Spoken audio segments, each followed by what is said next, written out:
Okay, welcome, Rochelle. Thank you for joining us. I'm so excited that you won this award at the World Parkinson Congress. We just got back from Barcelona a few months ago, and we got to hang out there and present together a little bit.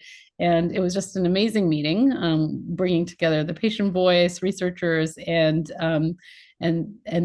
clinicians like me, all loving sort of the field and wanting to advance things for people living with Parkinson's disease. So you won the Robin A. Elliott Award for Outstanding Community Service for the body of work and the amazing things that you do for the Parkinson's community.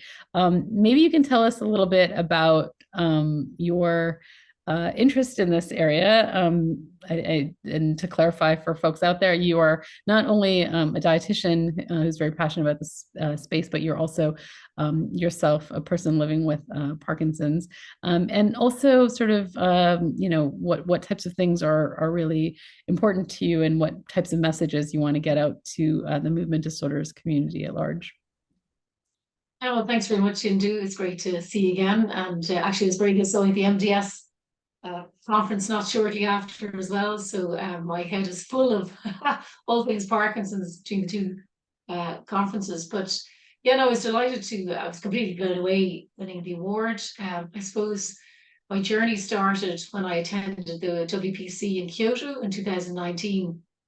And really, that was, I'd hidden as a dietitian, I had hidden my own diagnosis for 2 years for fear of the stigma of my patients thinking that I wasn't going to be able to, manage as well, that my colleagues would think that I wouldn't be able to cope.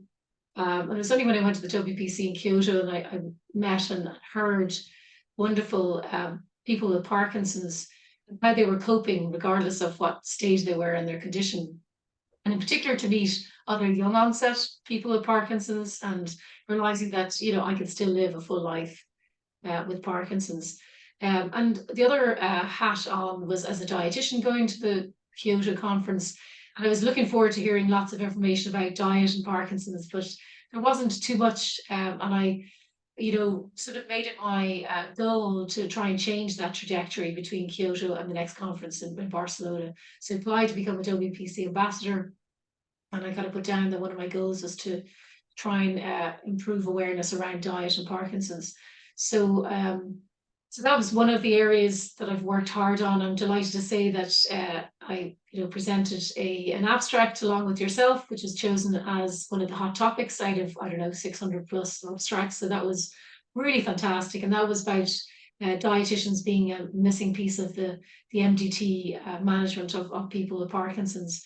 So I think that really helped to sort of put it firmly on the stage in terms of how important nutrition is for people at any stage, whether young, early onset or late onset. And the fact that, we presented that, research shows that maybe only 15% of people with Parkinson's get access to a dietitian, even though there's so many parts of the condition that are affected by nutrition in terms of constipation, dehydration, orthostatic hypotension, malnutrition, so many areas. So that was really great. And this is the other area that's been really big part of my advocacy is through my own lived experience of my hormones affecting my Parkinson's symptoms. So noticing that my Parkinson's symptoms got worse around my menstrual cycle, and sort of did a lot of advocacy about trying to raise that. We wrote together a paper about the unmet needs of women with Parkinson's with several other women with Parkinson's, and also Adrienne Keener and Professor Elena Morrow. And I think that really sort of stoked the fire in terms of the community about the unmet needs. And actually, I was just looking at the abstracts from Barcelona, and I think I counted, I only got to page 96 of the abstract book, but there were 18 abstracts about women. And I think it'd be really interesting to compare the abstracts in other years. But I think this year there was an awful lot, much more focus on women, which is really great to see because we are different in our needs. We're different in our responses to the drugs, and we're different, obviously, in terms of our genetic makeup and our metabolism in terms of drugs and everything. And so that's been a big area, and I continue to sort of drive forward on that.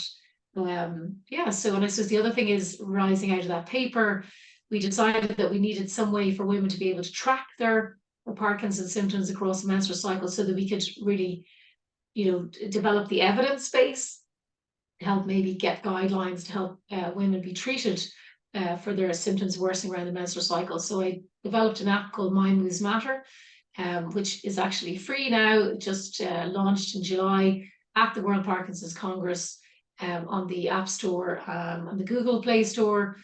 So women can actually track their symptoms now across their menstrual cycle, but also it's open to anyone with Parkinson's to use, to be able to look at their fluctuations and be able to track using voice, video, text. So I'm hoping to see more usage of that, so we can see more patterns for people with Parkinson's, so they can empower themselves more to take control of their condition. That's amazing. I mean, your advocacy has been really a joy to witness and to honestly come alongside.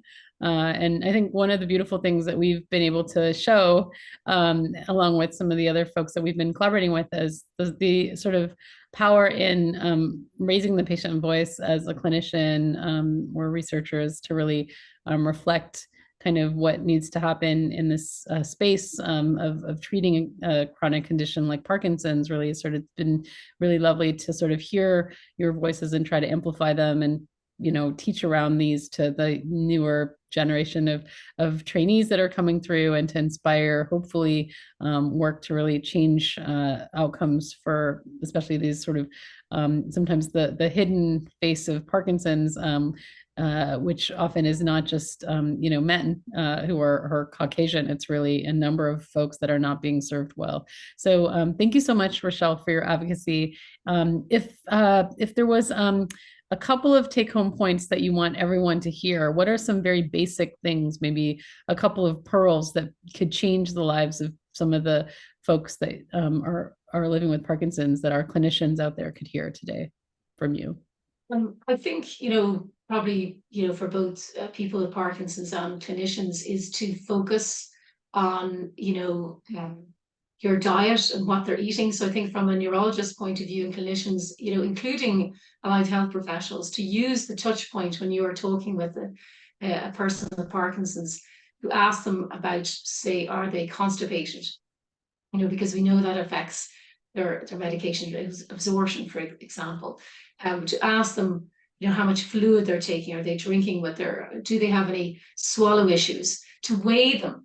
We know that most people with Parkinson's aren't getting weighed, and we know that one of the worst outcomes is if you lose weight unintentionally. So that's one thing from a diet, is just ask those simple questions, and then to refer to a dietitian where you have access, and to start asking for access to a dietitian for your patients, but also for people with Parkinson's, to start asking your clinician, can I get to see a dietitian? Because it's only by asking that you start to meet the demand. I think also in terms of women with Parkinson's, to not to be shy of mentioning issues if they're noticing their symptoms are getting worse around their menstrual cycle, and also ask the clinicians to also not shy away from talking about hormones and Parkinson's with women, both in terms of their menstrual cycle, but also perimenopause and menopause, because a lot of women are suffering. And I know it's kind of said, oh, well, it's which is it, the menopause or is it Parkinson's? But regardless, women are suffering. So we need to find ways to manage that. So those would be kind of two key areas. And I said the last one really is, and I saw Sarah Regari, talked about this at the WPC, about tracking and monitoring yourself. And I think that's really important for people with Parkinson's, to, whether it's an app or whether it's they jot it down on paper, is to actually note when they notice their fluctuations, when things are going on or off, when they feel bad, to share it with the clinician, because it's only by the clinician having information that they can really make decisions together with the person with Parkinson's. So I think that's another really important point for people. Absolutely. Well, thank you so much, Rochelle. This has been really edifying, and look forward to collaborating with you in the future. And again, congratulations on your award. Well deserved. Thanks a million.